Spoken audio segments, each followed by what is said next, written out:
Okay, good evening, everybody. Welcome to another episode of Mondays with Maishi. This is your host, Maishi Norman, here in Lakewood, New Jersey, together with tonight's featured guest, Raffi Bilek from Baltimore, Maryland. That's where I am now. Baltimore, Maryland. Okay.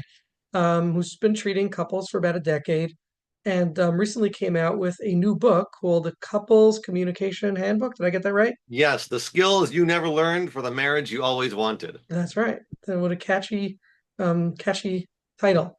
So, thank you, Raffi, for joining us tonight. And besides promoting your book, which is a great idea and a great opportunity, but some of our members would like to hear some of the content so that they could decide whether it's worth the purchase and worth Oh, the it's skill, worth the purchase. worth the That's for purchase. sure. Okay, I see you can get it on Amazon, Audible for quite a good deal right now. That's probably for a very limited time, I gather. But take a look at the book on Amazon. Maybe we'll put it up soon. It's called The Couples Communication Handbook: The Skills You never You learned for the Never marriage you Learned always wanted. for the Marriage You Always Wanted. Because there are some other variations of that title, it seems, You know or what's interesting is subtitles. I've been working on this, getting this out for probably a year or two. And since July, three other books came No out way. called the Couples Counseling Handbook. No way. And I'm mad about it, but there really isn't much I can do. Hmm. Well, maybe someone who was trying to purchase one of the other ones will buy yours by mistake. Right. I'm hoping That's it'll work in my the favor and silver not the other lining, way. right? Right, right. Okay, so I do want to remind everybody, right as we start, that we are now sponsored by OKclarity.com. OKclarity.com is a website for Orthodox Jewish practitioners or those who service the Orthodox Jewish community or population all around the world. And you can actually be featured on OKclarity.com. You can sign up to have your own website with OKclarity.com, and they do all the work that we don't want to do in terms of technical website stuff. So they have everything for you. All you have to do is sign up with them, and they will feature you on your website, and you can put whatever information you want about yourself, about your practice, about speaking engagements that you might do or trainings and promote them right there on okclarity.com. Premium members, they'll even put on their WhatsApp status group so people can see. Thousands of people who follow the WhatsApp status of OK Clarity can see what it is that you do, and you can promote yourself so that you can save yourself the effort of self-promoting and just have it on okclarity.com. So consider signing up with okclarity.com. We are also sponsored by officestreamline.com. Officestreamline.com is a virtual secretary service.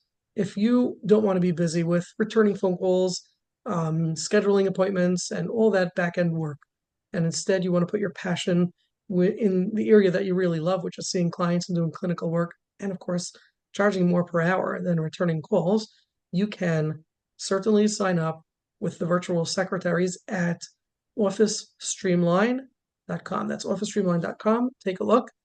And let's move on to our featured guest. So, Raffi, you say a couple of years you're working on this book, and I glanced at it, and I see that there are 10 or 12 specific skills that you enumerate and elaborate and expound on. Skills for couples who may be struggling, maybe not in the worst of shape, but struggling. Like so many couples come in and say, we need to work on our communication. It just seems to be such a broad term, work on communication. But that's really the crux of a strong relationship is communication. And communication is really nuanced and it's a skill. People who have poor communication, I think communication can entail both the ability to be comfortable to communicate, and then in addition, the ability to communicate effectively. So Mhm. there's really those two aspects to it. Can I communicate? Am I safe enough with my spouse or with myself to lean in and communicate my needs or my wants or my wishes with them? And then number two, do I communicate in a way that's not offensive, that's not snarky, that's gets the point across, that's direct enough, etc. So let me hear from you. I mean, what prompted the output of this book, and what are some of the skills that you lay out in this book that we should know about? And of course, I do want to remind everybody, if you have a question or a comment, click on the React button tab on the bottom of your screen, raise your hand, and we'll be happy to take it. And for those of you who are courageous and brave enough, please turn on your videos so we can get some real interaction going. Yes, Thank you. brave people. I love brave people. I love faces. I became a therapist to talk to people. I used to be a computer programmer and I talk to computers. It's just not as satisfying. So for those of you who are brave, it'd be fun to see you. And if not, then I'll just talk to Moshe, and he's cool also. Um, there's some interesting That's things. been said before. Yeah, yeah. There's some interesting things you said, and I want to grab on, which is interesting, which is that you were saying, communication is fundamental to the success of a relationship, which is obviously true, and obviously I just wrote a book about it. But I want to point out also, it's not the only thing. Meaning, I note a couple times in the book, if you don't really care about your spouse, communication won't really help. If you're a selfish jerk, communication won't help that much. Like you have to care about your spouse and want to hear them and want to make things better. If you're hoping that marriage is just about, well, they should make me dinner, and that's about it, uh, this book won't help that much, because you have to care. You have to be a nice person. And there's all kinds of things like that. But certainly, if you have if your heart's in the right place and you're just having trouble getting stuff across between the two of you, this will definitely help. Um, so you asked me what prompted this. I've been working with couples, like you said, for over a decade now.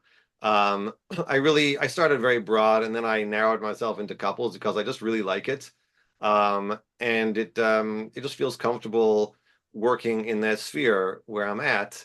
I feel natural with it, and the stuff that I've learned professionally and have implemented personally has made such a difference in my life and the life of my clients. I really felt there was something to share here. Now, that said, there isn't a whole lot of new information. I didn't discover anything new. The ideas of listening and empathy and reflecting and so on and so forth. I'm not the first guy to come up with it. I think what I've done is I have packaged it in a way that is digestible. I've laid it out in a way that people can understand and use it themselves. So I think there's a lot of value in that. And there are some new ideas or new turns of phrase, but that's not, I think, what makes this book special is like the new ideas. John Gottman came out with some phenomenally new research, over the past decades, and that really changed a lot. I have not done 40 years of research like he has. I have certainly drawn on him and many other people who came before me. But I think there's nonetheless much to gain here, even from people who do know what's flying. Good. So Uh, tell us about some of the skills that you lay out that maybe people haven't either heard of or thought about or contextualized in the sure. most effective way. Yeah, so let me go through a little bit some of the process I talk about, and then I'll come to like the one major new idea, which is just the way I've laid out the listening process. But the first thing I talk to people about, both in the session and in this book, is find the right time. And the time that something went wrong is not the right time. I tell people strike when the iron is cold, right? If you are all worked up about something, that's a bad time to try to make that something better because you're all jacked up, you're emotionally worked up, you're just not going to do it very well. And this is true for everybody. This is true for me. I listen to my own advice, sometimes better than others, but if something's bothering me, that's not the time I bring it up, right? If my wife has somehow offended me intentionally or unintentionally, I sit on it, take a break, time out, whatever you call it, and just don't deal with it then. And that's really important because otherwise you're going to run headlong into an argument and make things worse. And this is true because you've done this many times. You, the person who's listening, you know what I'm saying is true. You've been in this situation where you've been mad about something, tried to fix it, and made it worse. We've all been there, right? A lot of people heard this advice from their grandmother, never go to bed angry. I think this is terrible advice. This is terrible advice. You know what happens when you go to bed and it's like midnight and you're trying to hash out this issue because you're both angry. What happens? Now it's 3 in the morning, you're still angry, and you're tired the next morning to boot. It doesn't help. You can't, if you're angry and you're worked up, it's okay. It's okay to go to bed and you love each other, you care about each other, but I don't want to talk to you right now. I'm angry. That's fine. It's awkward, but it's a lot better than the alternative. And again, we've all been there where it took way too long and got way out of hand. Sometimes people say things they don't mean to say. It goes poorly, right? And so the other part of this is that if you start talking and you start calm, but then things ratchet up as they tend to do, especially when we aren't using the skills very well, you stop, you take a break. You say, you know what, this conversation's been great. I can't do this anymore. I need a break. And we go through the minutia of making that work in the book. But the first thing is just recognizing I need a break. I can't do this anymore, and accepting that as much as I would like to finish this now, whether it's me who's calling the break or you who's calling the break, as much as I would like to finish this now, it's not going to happen. We could try, we could push forward, but again, we've all been in these situations where we tried that and it went worse because we weren't in a place to be able to be calm and kind about it. So that's the first chapter. That is the first thing. Time out. Strike when the iron is cold. Take a break. That's great. That's great. If I can, if I may, I would like to suggest that as a precursor to timeout would be the couple to agree to take a timeout. So communicate with each other, whether it's for once and for always. Is it okay if when the going gets rough and things are heated, and we agree that we're going to take a timeout, that either one of us who feels that 100%. necessity, and the other one will respect it. Right. Yeah. One of the things that goes wrong is sometimes someone tries to take a break and the other person follows them around and says, no, we're going to hash this out. We have to talk about it. How I see some people laughing, right? You're just avoiding. You're just avoiding it because you want to try to Right. get out How of are we the going to old solve ways of this? it. We have to communicate, et cetera, right? But it doesn't work. It's a great idea. I'm all in favor of communication. Look, here, I wrote a book about it, right? And yet, now's not the time. It's got to be later, right? So having that conversation ahead of time saying, hey, when things get heated, I'm going to take a break. I'm going to go in the other room. I'm going to calm myself down, do some yoga, do some knitting, whatever it is, and then we'll come back. And having that be okay, having it be okay to go to bed angry will make that easier. It will make the disconnect easier. The truth is, it will never be that easy. If you're in the middle of something and something's bothering you, and then you have to stop and take it, it's very hard. It's very hard to stop and take a break at that point. It's just necessary, right? So I've been there myself and saying, I want to keep going. I need to solve this. And then saying, no, but I can't. It's not, I'm a human being, right? Like I said, I practice all these things. I've been through the struggles. There's all kinds of great examples of my own personal failures in the book. If anybody enjoys reading other people's personal failures, it's all in there, right? So you're not alone. Like it's a hard thing to do, and it makes things better when you take that break.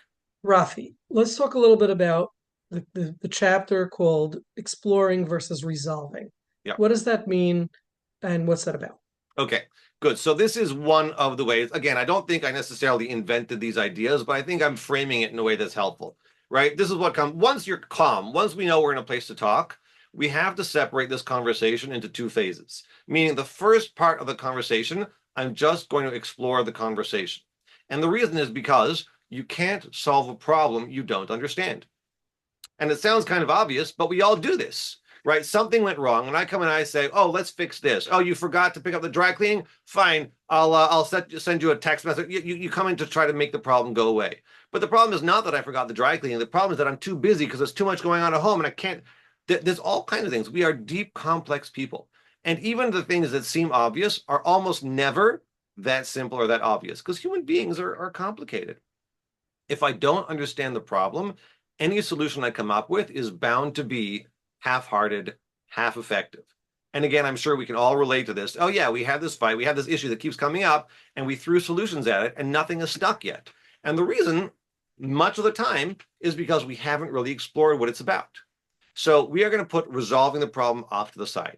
Hey, we're not sure where to go for Thanksgiving this year, right? I don't like going to your parents, but my parents are so far. What do we get? Okay, very common problem. If we sit down and try to say, okay, where are we going? There's tension, there's back and forth, and we come out, okay, we'll go there, we'll compromise, but nothing really feels right. So what I do and what I advise other people to do, 1 second, we have this problem. Let's talk about how we feel about this. Let's explore the problem, right? I'm feeling stressed. You're feeling concerned. Let's understand. So, okay, we'll talk. Now, the next important part of doing this conversation is it's one at a time, one person. I'm going to talk and you're going to listen. And then we're going to switch. But we are not both going to share our opinions at the same time. Because if we do that, you know well what that looks like. Well, you say this and I say that, but very quickly rises, into some unpleasant state. So here we are. Moshe, you and I are going to talk about going to Thanksgiving. Where are we going? My parents are your parents, right? And I'm going to say, okay, I'm going to start. You're going to listen, Moshe, and I'm just going to tell you how I feel about the situation. I'm not coming up with solutions. I'm not discussing why we should or shouldn't do. All I want to say is this: I hate going to your parents, Moshe. Your mom is always kind of nasty to me. She's she makes comments about my beard, and I can't take it anymore, and it drives me crazy. Okay, that's it. That's where we're starting, right? So we're starting by exploring the problem, and I'll talk about in a minute how this dynamic goes back and forth, but we are not solving the problem. Then I'm going to hear your problems with the situation. You're going to say, well, it's true, my mom is tough and I really love her and I want to be there anyways. And, your parents are out in, Nepal, and getting there is always a difficulty and all these, whatever it is. You share and I'm not going to argue with that. We're not solving the problem. At the end of this conversation, we may have no solution. We can have the resolution conversation right afterwards if we feel ready. But the first conversation is we are exploring what the problem is. And that way, when we are ready for a solution, we can come up with something that actually addresses the issues at hand. Okay, so that's exploring versus resolving. Right now, we're going to have an exploring conversation, put off resolving, not talk about solutions. So now let's talk about how does that work going back and forth between me and you. Right. So here is one of the proprietary parts of this book, which is this nifty acronym I came up with to explain what people do in this process. And the acronym is possibly the best one ever. I haven't tested it yet, but I think it's the best one ever. It's called LOVE. LOVE. L, you listen, you reflect in your own words. I fudged that one a bit for the R. It works. It works. V, you validate, and E, you empathize. That's it. Right? So, Moshe, if you're listening to me and you complain about Thanksgiving at your parents, all you're doing is those four things. You are not resolving the problem. You are not arguing with me. You are not comparing what I said to some. Those are the only four things you do. If you're doing anything besides those things, you're going in the wrong direction. And again, we've all had those experiences. One of the really insidious ones is explaining, right? Because let's say I'm mad at you for what you said to me last week, right? And I say, Moshe, I can't believe you said that about my beard. I love this beard, and how could you make fun of this beard? And you say, well, no, Rob, I didn't mean it. What I said was, we've all done that, right? What I meant was, because you think that if I'd explained to you what I meant and it wasn't offensive, you wouldn't be offended. How often does that work? Never. It doesn't. Nobody ever goes, oh, I was mad at you, but now that I understand you didn't mean that, oh, okay, fine.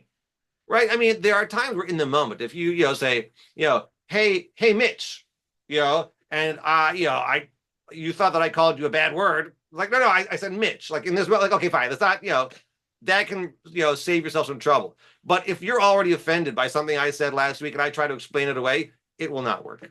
It will not work. You know that we've tried it. We think it should. It feels like it should work if I just explain it, but it won't. So I tell people don't. So LOVE, that's you're all that works. presenting exploration as a precursor or prerequisite to resolution. That's what's happening. We need to Yes. first make sure that there is enough safety between us that we can both feel heard, be understood, and then we can move on to what is it that has to happen. Right. So the word used safety, it's a good point, right? We're building that safety in a couple of ways. Number one is we have guaranteed this conversation is not going to lead to a change in what's happening, which can be stressful, but can also be reassuring, right? Because you want me to stop going to my Zumba classes on Monday nights, but I love my Zumba classes. Okay, fine. We're going to have an exploration conversation at the end of which nothing is changing about Zumba. The plan is I'm still going to Zoom. We'll talk about it and maybe we'll discuss the resolution, but there's no implication that I'm going to change that. So we can talk freely about it and the pressure's off to make it different. And we'll get to that, just not yet. Right? Because the problem is not the Zumba and the schedule. The problem is how you feel abandoned when I'm not home to do the dishes, or how I feel you're trying to hold me back from having friends, or whatever else there is underneath it that we never get to if we say, okay, I'll just move it to Tuesdays. That doesn't solve the problem. So you're going to listen, reflect in your own words, validate and empathize. That's what the exploration conversation looks like, right? So if I say, look, here's why Zumba is so important to me. I'm picking up weight. I need some kind of exercise. I feel bad about myself. I used to be so thin and delightful, and now I've got this chunky rubber tire around my belly, and I don't like it. And Zumba really makes me feel like I'm doing something against that, right? So again, there's a lot more here than just, oh, I like going out. It's about how I feel about myself, and I want you to understand that. So you're gonna, first of all, you listen, right? Listening means you're not doing this and you're not doing this, right? When I'm talking, it's you're listening to me, right? I mean, that's the first obvious point of communication is if I'm trying to talk to you and you are not listening, we are not getting anywhere. And this is a fairly simple, obvious thing, but again, like it bears mentioning, especially because sometimes men will listen like this, and they're actually listening, but it doesn't necessarily resonate with the person across from them. And so in session, I'll be like, hey, why don't you could you sort of turn towards her and like look at her? That might help. And it does often.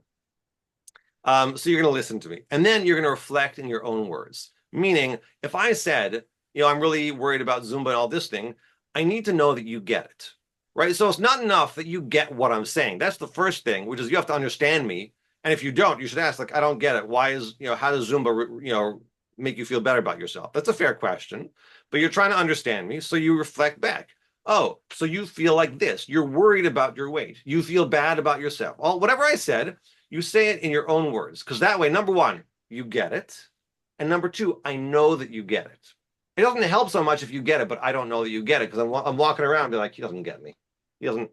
But if you can say it back, like, oh, here's what you mean, right? Then I'm like, oh, he's listening and he gets what I'm going through. And that's really important. If he could even repeat it in his own words, in his own comprehension, then it must make sense to him, and then I must make Right. sense. Now, note, I'm not asking you to agree with me, right? You may disagree that Zumba has any particular health benefits. And I don't know. I don't actually practice Zumba, so I couldn't tell you. But that's not the point right now, right? You don't have to agree with me, but you have to hear what I'm saying. And if it doesn't make sense to you, right? If I say, I really like Zumba because it makes me feel smarter, you could be like, I'm not sure I understand how there's an intellectual benefit to that. Could you explain that to me? Like, oh yeah, sure. And then I'll explain whatever I had in my mind. I'm not really sure So what what I we call that being curious, right? Curiosity. You're saying something, and I'm really curious, sincerely curious about what it is that you mean. right. Um, and so you'll reflect back to me, right? You take it in, you say, oh, he's worried about that. Okay, so you're worried about how you're going to look in 5 years if you don't do some kind of exercise. Oh, okay, that makes sense. I get that. Right. So that's the next part is validating. That makes sense. I'm not saying I agree with you, right? None of this means that I agree with you. In the exploration conversation, it's explicit that there's no agreement needed. I just have to get it. Oh, this makes sense, right? If it doesn't make sense to me, I'm like, I'm just not seeing why that's there. But hopefully it does make sense to me. And I say, oh yeah, that makes sense. You're worried about your weight. You feel like you're gaining too much and you feel bad about yourself. I can understand that. And then the empathy is, oh, that sucks. Oh, it's such a bummer. I'm sorry you feel that way. Right. Or maybe it's just like, I give you a hug or like, oh yeah, that's rough. Just saying like, hey, I care about what's going on for you. Right. Because again, if I don't care, if I can say like, oh yeah, you're worried about gaining weight. Well, all right, big deal. If I don't actually care about what bothers you, and I think that you should only be worried when I say you're worried, and you should only be concerned about the things that I think are concerning, we're lacking in the relationship here. Like if I'm an arrogant and self-centered person, that's going to take some work in addition to actually like talking about things. Hmm. Does anybody have any questions? Actually, what's unique about tonight's discussion is I think I'd love to hear more input than questions. I mean, Rafi's sort of reiterating many old concepts and putting them in his own way of Reflecting in my packaging own it, words. your own words, your own communicate. You're communicating it in your own words and your own conceptualization, which many people may find easy for to understand. And so I'm wondering if anybody has any input or addition that you'd like to share, any words of wisdom on some of these concepts that have been discussed thus far. If you do, please click the react button on the bottom of your screen, raise your hand, and we'll be happy to hear from you. Yeah, I would love to hear from other people, their thoughts and their Yeah, reactions. I actually use the words maybe a little interchangeably. What you're calling empathy, I usually call validation. So I call validation when you say that's really frustrating, that's really upsetting, because I feel like if somebody describes something that's frustrating to you and you say that's really frustrating, right? Then they get the sense that their experience is valid. Yeah. Okay, so I just, colloquially, I guess I use the term a little different. Unless you're unless you're dwelling more on the inflection, that's so frustrating. That may be more where the empathy is. It's like Right. I'm feeling it with you because empathy is when I'm feeling it with you. Right. Yeah. I one of the things I note is that people use validation differently in different contexts. And, Mhm. people working with couples say it and mean different things. So when I say validation, I mean, I validate what you're saying makes sense to me. Yeah. I, Yes, I can understand why absolutely. you'd be frustrated about that. Yeah. That like, yeah, I can, oh, you heard me. I walked in, I raised my voice and you got kind of scared and upset. I can understand why that would make you feel upset. Now, I may personally not agree that I was loud or that I slammed the door or anything like that, but I can understand why, given what you remember, what you see, why you feel the way you feel. That makes sense to me. That Mhm. is valid. You can feel that way. The And I'm not reason, going to try and, to. and there's something extremely powerful about validation in that it's, the way I experience it, the way I visualize it, at least in my mind, is that when I have a negative or adverse experience, suppose I like to talk about anxiety because it's a very broad term. I see anxiety in a lot of what's happening with us. People getting angry. I see a lot of it just being rooted in anxiety. And so if I get anxious about something that I see others are not anxious about, I begin to feel insecure about my anxiety or ashamed about my anxiety or embarrassed about my anxiety, right? And when you come and you say, "Oh my, that's really nerve-wracking. That's a scary position to be in." What you've done is you validated me. By saying that my experience is understandable to you, you've said essentially you have nothing to be ashamed about because Yeah. if I were in that position, I might be anxious as well. Okay, so you're essentially validating the person, not just the experience, by validating the experience. Right. That's my little spiel on the power of validation. Yeah, there was something you said that caught something in my brain that I lost now, but it was going to be very smart. Well, And so okay, I'll remind you that I started off talking about when people experience, let's just say, anxiety, why that's so powerful. It's ah, because they feel shame right, above the anxiety feeling. They're now ashamed or insecure about themselves, which is deeper than just the anxiety itself. The shame. right. Is that what you want to talk about? No, but you reminded me anyway, so Hmm. that's good. So again, I want to go back to the point about no agreement necessary, which is hard for people because sometimes they think like, oh, I have to agree with you that this was a scary situation. And Yes. the answer is I don't, right? There's can be some differentiation here, which is you can feel the way you feel, and I can feel the way I feel, and both can be valid. You can be worried about, little Timmy's success in school, and I can be not worried. And you don't have to convince me that I should be more worried, and I don't have to convince you that you should be less worried. And we don't have to agree with whose amount of worry is correct. We just have to validate and say, oh, you feel that way. I can understand why you'd feel that way, given what you see and how you feel about it. Can I interject? Please. Please. Now, after, let's say, having such a conversation, right? We're like, okay, you can validate me and I can validate you. How can how can we take away that like feeling of you're giving the spouse like 100% on their test when you see their reaction in the next scenario where they were able to show validation the way you taught them to, kind of when a spouse doesn't have that fifth sense and is able to show validation to begin with, and you're teaching it to them, right? And you're telling them, okay, so this is how you can validate me, right? You can hold space for me, I can hold space for you. And then the next time the spouse shows that they can hold space for you, how can you take away that feeling of like, oh, check plus, you got it, rather than it being like an authentic, real connection? You get what I'm saying? I'm not sure what the um, undesirable reaction or outcome is that you're saying we should avoid. The desirable reaction would be feeling validated, Yeah. right? But when somebody comes and shows, okay, I heard what you said, so I'm imitating that, doesn't feel so validating because it's like, okay, I'm just imitating it. I'm not really. So okay, so I am not encouraging people to imitate. I really have to get you. I Is really it have to. is it first like I need to imitate in order to get it? I need to practice it in order to get it. I need to practice validation in order to get it. ZC, I mean, I think the idea here is what we call paraphrasing in English, right?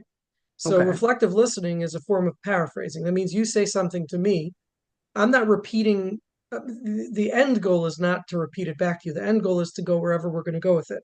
But Mhm, before, sometimes we get into a discussion and you say one thing and I respond to you, but I'm not really responding to you. I'm just saying what it is that I want to say.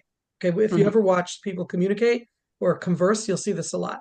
I'm so desperate or compelled to say what I want to say, but I know I have to be a mensch and listen to you. So I wait for you to finish your turn and then I say whatever I say. Well, in spite of the fact that it's irrelevant to what you said, right? The idea of mhm. reflective listening is in order to ensure that you are sure that I understood you, I'm going to paraphrase in my own words what it is that you said. And that will create evidence to you that I get you, and then it enables both of us to move on in the conversation because you don't have to repeat yourself and say, no, you're not understanding what I said. I'm clarifying it with you, right? If I got it, you're going to feel good, and if I didn't get it, you're going to correct me, in which case then I'll have gotten it. Does that make sense? Yes. right. That's exactly where I'm going. I shy away from the phrase reflective listening. I mean, not that it's wrong. I mean, a lot of people use it, but I just have this personal urge to change that because it's not reflection sounds like what we were just talking about, like, oh, you say it and I'll say it back, right? Without the paraphrasing. Oh, I'm mad at you because you forgot to pick up the dry cleaning. You're mad at me because I forgot to pick up the dry. It sounds like parroting. It's not real. And I think, right, okay, so that's what you're right. That's That what you're was the saying. question, I guess. Yeah. Right. So It's really it's not real. That's exactly what it is. It's good. not real. So this is why I don't like the metaphor of reflecting. Reflecting a mirror just bounces the light back. What this Exact. actually is more like a video camera, where the light hits me, I take it in, and then I can faithfully reproduce that later. Right. So if we have a discussion, and then I can go to my friend and say, here's what she said, here's how she's feeling about it, and you go like, oh yeah, he totally got it. If I can represent you to the world, now you know that I have you inside of me. Now we're in a relationship. Again, it doesn't mean that I agree. Doesn't mean that we're the same person, but I carry you with me and I get you in a way that's very deep and very validating. It doesn't feel fake at all. I'll sometimes do that in a session when the empathy and validation is not coming across. Okay, I'll say, okay, Mr. X, you're not going to be Mrs. X. One sec, you're going to pretend to be her, and I'm going to ask you questions as if you're her. That's a technique that I use. And I say, okay, Mrs. X, it's the Mister. How do you feel when your husband forgets to bring the dry cleaning? And he'll respond as if he's the wife, and that really shows that he gets it, or that he doesn't, and we need to do more work. But that's real. That's a real sense of connection. Okay. Let's take a question from Chaya. It's not a question. Is it okay if I comment to ZC's question? Please. Sure. So ZC, you'll tell me if this resonates with you. But I think that what ZC is asking is that sometimes people do all the steps and yet it rings hollow because their feelings and their emotions are not in it. They're doing all the steps right, but there seems to be lacking a sincere desire to hear what the other person is saying. Right. And here I'm going to say that this can be really tricky because there are some people that are so disconnected from their own feelings that the best shot they can do is mimic and do all the steps right. And then we have something else on our hand that is not so much Sure. about communicating and doing the right things, but in getting that person in touch with their own feelings and with their own felt sense. Mm-hmm. Does that resonate for you, ZC? Very much so. Thank you. Right. That's what I was, started out with, that there are things that need to happen before communication. If you don't know if you aren't sure of your own feelings, if you don't care what your spouse thinks and you just want to repeat it so you can get through this, it won't feel very good. But if I do care what you have to say, and I try to listen and try to internalize so I can reflect it back, we'll get there. And even if I don't get it right, that's the nice thing about this. If you can see that I am trying to understand you and I'm putting in an effort, even if I don't get it right, I don't lose any points. That's a contribution to the relationship. You know that I care and that I'm trying. That means a lot. Yeah, and I want to add to that what Chaya and Zizi are describing now is, typically grounds for a person to do their own work. When Raffi's describing marriage skills or relationship skills, this is with the assumption that people have the background, and don't have limitations that would disable the skills from being implemented or incorporated. So Right. when you talk about somebody who's not either attuned to their own feelings or doesn't have the capacity to attune to someone else's feelings, that's a whole lot more complicated than just applying skills. Okay. Let's take a question or comment from Shulam. So when there's blame going on, that's I think where people have a hard time using these steps. Well, And maybe you'll address it later, but what do you think about that? so blame doesn't really fall into these steps. When I'll elaborate a little bit on what I said before. If I'm telling you about something that's bothering me, I'm talking about me. I'm not talking about you. I am the main character in the story, and I want you to know how I feel. So if I'm going to tell you, you forgot to bring home the dry cleaning, and I'm very frustrated about that, the fact that you forgot the dry cleaning, whether you did or you didn't, is incidental to the story. I'm the main character, and what you need to know is that I'm feeling unsupported. I'm feeling angry. I didn't have my fancy dress for the wedding, whatever it might be, right? And all you have to do is understand where I'm coming from. And we've already agreed at the outset that you don't have to accept my version of reality. It may not be that you forgot the dry cleaning. It may be that I think I told you and I didn't, and we're in dispute about that, but there's no blame. I feel angry and upset, and you can say, I can understand why you feel angry and upset, and you have not accepted any responsibility for what happened. And then when it's your turn to speak, you might say, you know what? I'm really frustrated because I am pretty certain you never asked me to bring home the dry cleaning, and now you're mad at me for something I didn't even know, right? We are not going to resolve who was right and who was wrong. There's another big principle in this book is that if you're arguing about who's right and who is wrong, you will never get somewhere good. I don't care at the end of the day if I did or didn't remember to tell you to pick up the dry cleaning. I'm angry and frustrated. You're feeling, blamed, irritated, whatever it is, and I can care about you and you can care about me, and we have a good relationship, and we will both go to our graves thinking that we did or didn't tell about the dry cleaning, and we'll never resolve that question and still have a great marriage. Yeah. I would add, in my course that I give for couples, making your bashert, okay, making your soulmate, which I'm hoping all of you at some point will sign up and send your clients to, because it's an incredible experiential, which couples really develop depth and closeness with each other. One of the skills that what we talk about a lot is validation, and we get pretty down and dirty practicing it. And then the step after validation, I called stepping it up. Validation, stepping it up, and stepping it up validation is precisely when there's an accusation or what you call blame towards the spouse. So it's very easy to validate your spouse when they come home complaining about something that happened in the supermarket where somebody cut them off or took their parking spot, right? But what happens when the spouse is blaming you and accusing you? Can you also be present enough and safe enough to be able to hold them in that space? And of course, the irony is, which is kind of what Raffi was alluding to earlier, the great irony is if you become defensive or offensive by trying to justify yourself or explain yourself, you're actually dissolving the relationship, even though you're trying so hard to make it better. It's like when you dismiss someone's feelings, hoping that they won't have the negative feeling because you're trying to protect them, they're actually going to feel more alienated. But if you can hold their feelings, and if they're accusing or blaming you, and you could say, "Gee, that's really tough. I feel badly that you felt that way for me, or I feel badly that I did that and it caused you pain, or what I said was pretty hurtful. I feel badly about that." Then it's actually by fessing up, you're actually generating and cultivating more closeness. There's a paradoxical effect in the way that happens, right? So that I would call, what Shulam was calling blame. I would put that into the stepping it up category, which is really vital. It's a great opportunity to enhance and improve the relationship. Yeah, Moshe, I think you and I are on the same page. Okay, there's a lot of pages in that book, though. 250, in fact. Okay. Okay, any other questions or comments before we move on, or as they say in England, carry on? I don't know why we're carrying on, what we're carrying on about. Okay.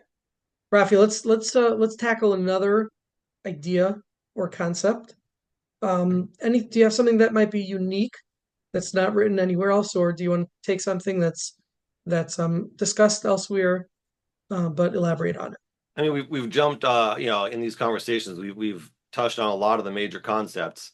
And like I said, I don't know that I have any new idea that like no one's ever tried this before, but packaging in this way, using this understanding this acronym and like the only four things you should be doing, Mhm. and the metaphor I think of the video camera to me resonates. So again, it's not that no one's ever said it before, but I think just understanding what it means to reflect is not simply to bounce it back and to parrot it, but to really take it with you.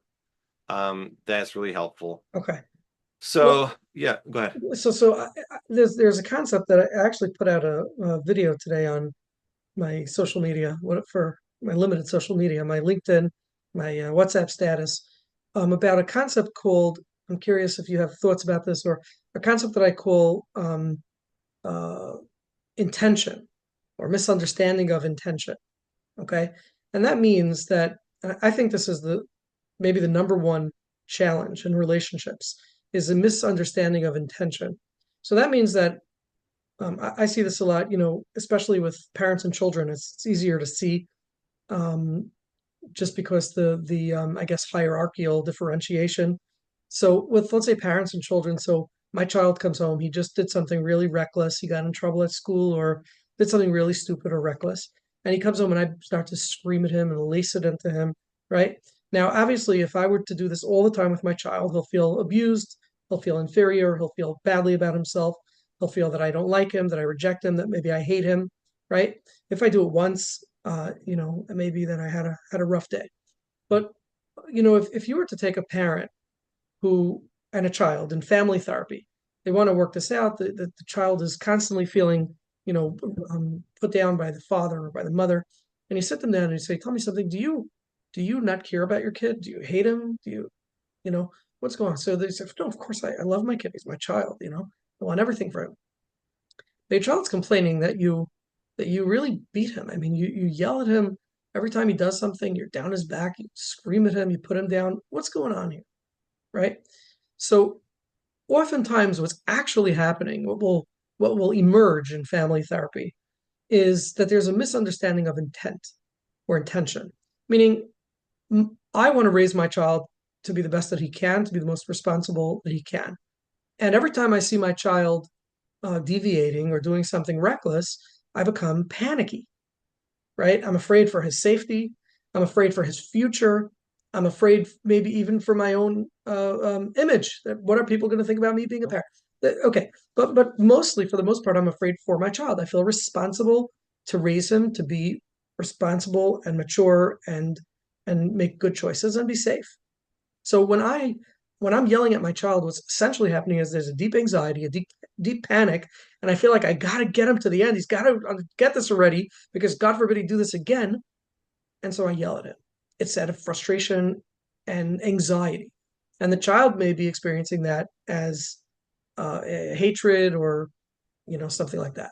So I think the same thing happens in marital relationships in which sometimes the wife will yell at the husband and put him down or express a lot of frustration at him, and then the husband will begin to withdraw or vice versa. Okay, and the other spouse will begin to withdraw and feel badly and feel despondent or feel rejected, or she doesn't really care about me. I'm such a failure by him. I'm always failing in his eyes. And this dynamic, this sort of imaginary elephant, imaginary interpretation grows and grows and grows and creates more and more distance between them.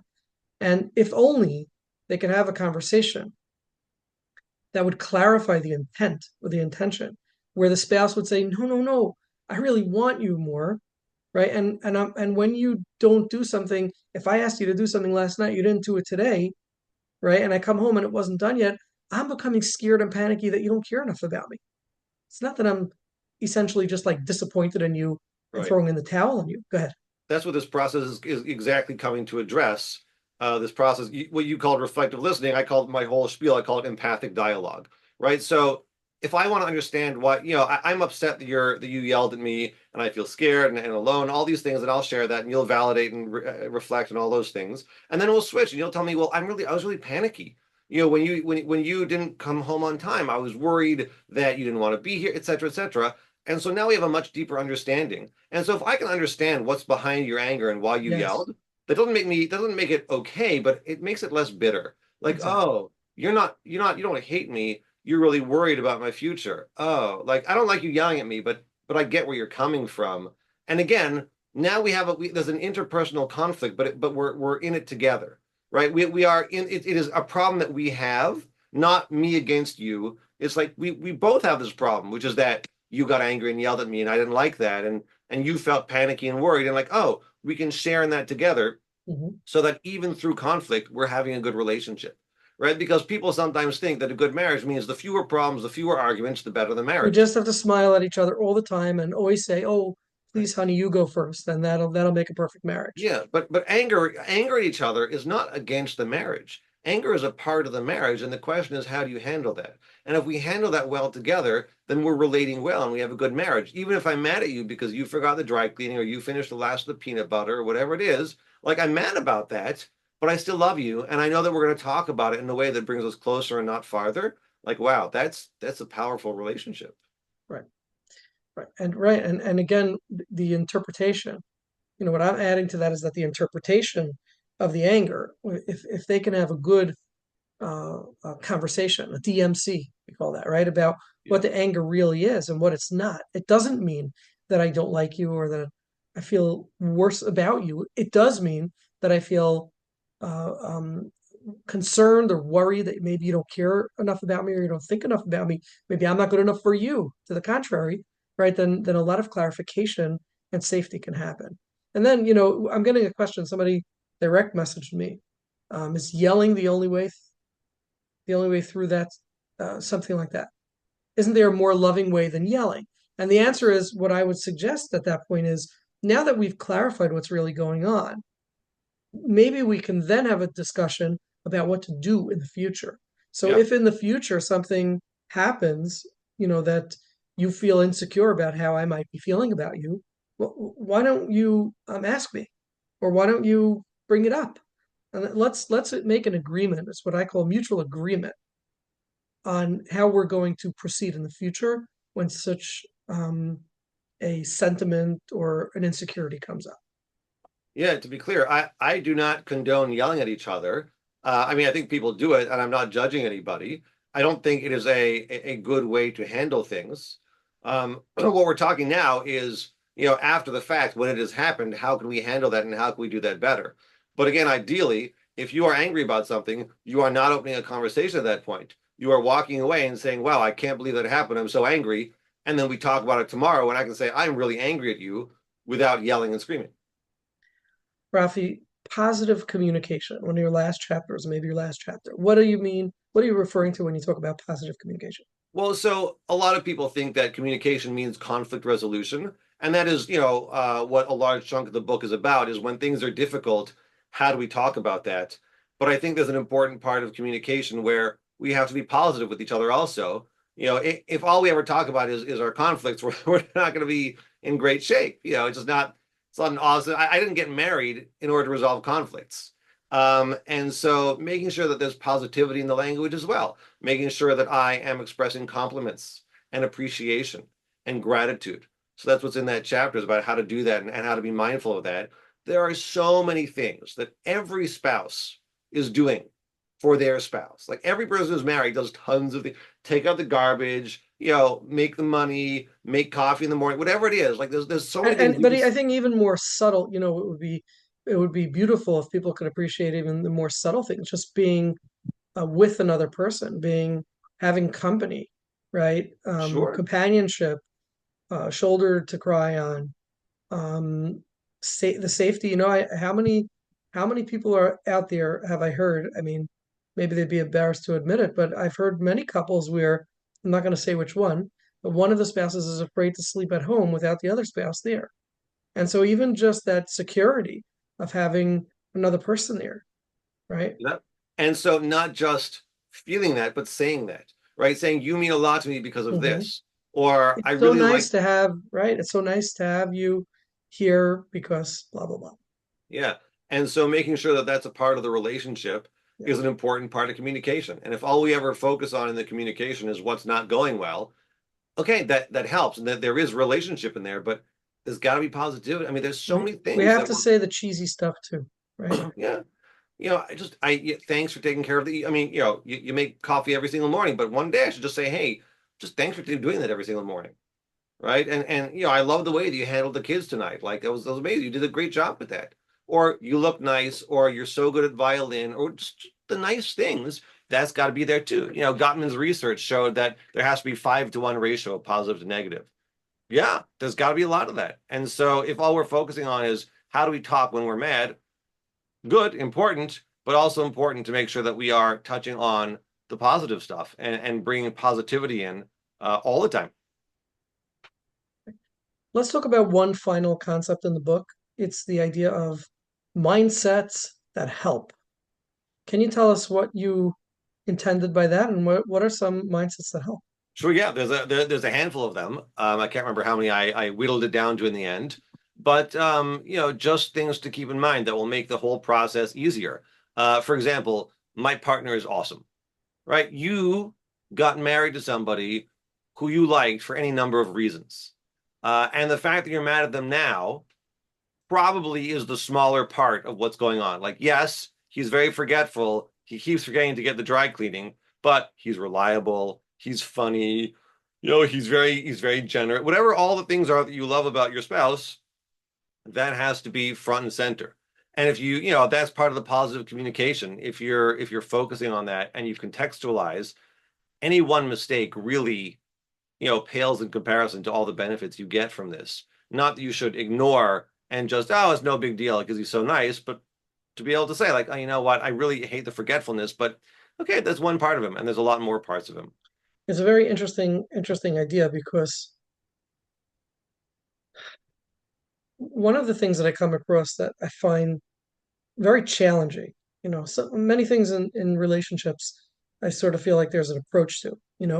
One of the things that I find very challenging is a deep disappointment in the spouse. So you have a couple who gets married, and then one of them discovers something about the other one that they're just deeply, deeply disappointed in. Like, basically, I never would have married this person had I known this is the way they are. You seemed to be this way, or you promised me that you were going to be this way or do this kind of thing. And now I discover that you have a serious limitation because you have an attention deficit disorder. It really limits, a lot of what goes on in our life. I'm a very organized person, and I need organization and structure. And you're like completely distracted and have an attention deficit and poor executive function. I'm deeply disappointed, and I'm wondering if something like you're describing, such as a positive mindset, or I should say, a mindset in which there's many variables to a person, many parts and pieces to a person. And one of them is broken, or one of them is limited, or one of them doesn't meet your expectations. And it, you know, I guess if we were to fix that broken part, would you love everything else about the person or appreciate so many other things about the person? And now that part's broken. So does that disappear? Does that go away? The other parts that we do appreciate? I mean, it's a big question, right? And a lot of people struggle with this, being half full, glass half full person or glass half empty person. Okay. One of the mindsets is people make mistakes. Nobody's perfect. Any person you marry is going to have some deficits, and you don't necessarily get to pick them. I mean, you picked some of them, but every person you marry is a package of pluses and minuses, and you try to do the best job you can picking out the ones that work well for you. But inevitably, you get stuck with some that you didn't want or didn't expect, and that's normal. I mean, that's the way life is. This is a much broader mindset question. Is life doesn't give you everything you want, and there are challenges, and there are things in yourself you wish you didn't have. I wish I was more organized or, more athletic or whatever it might be. And you can spend your life being disappointed that things are not what you ideally wanted, or you can focus on the things that are working and pull yourself up from your strengths and make the most of it. And that's as true with marriage as it is with the rest of your life. But it's hard. There's no question that's a hard situation to be in, and I don't mean to minimize that. You can just sort of Mhm. wave that away with a Mhm. with a happy fairy wand. Or I'm just thinking that it's a mindset that potentially could, lift the mood, could put some perspective, um, and things like that. Any other mindsets besides taking perspective of who your spouse is? Right. So there was that. It was people make mistakes, right? It's very important that when things go wrong, like that's normal. How about nobody can read minds, right? This is the thing that people do is like, well, it should be obvious. Obviously, I'm mad. Why do I have to explain it to him? Obviously, this would make anybody mad. Yeah, it's not obvious. It's not. You think that someone knows how you feel, but no matter how obvious you think it is, I promise you there are things that you believe are very clear and are not. It's critical to say how you feel. And vice versa is like, you don't know how your partner feels. You might think, well, obviously he's angry at me. Look at the way he's standing. Hmm, could just be that he has a stomachache or he had a bad day at work or whatever it is. There are so many ways in which we try to read minds and understand each other and be understood without actually communicating it and saying it.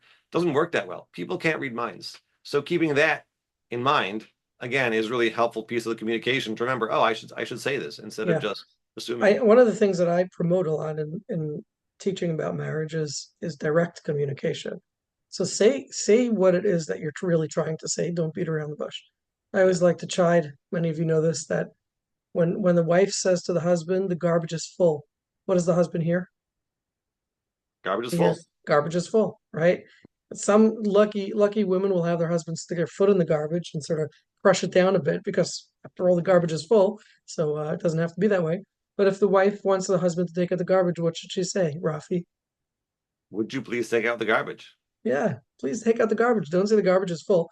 People can't read minds, and I guess on a deeper level, also unconsciously, people hear what they want to hear. So um, many people don't want to hear, "Can you please take out the garbage?" So if they don't hear it, then they won't hear it.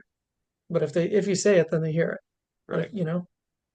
Okay. Any final thoughts or ideas before we conclude this call from Um, Raffi or from anybody?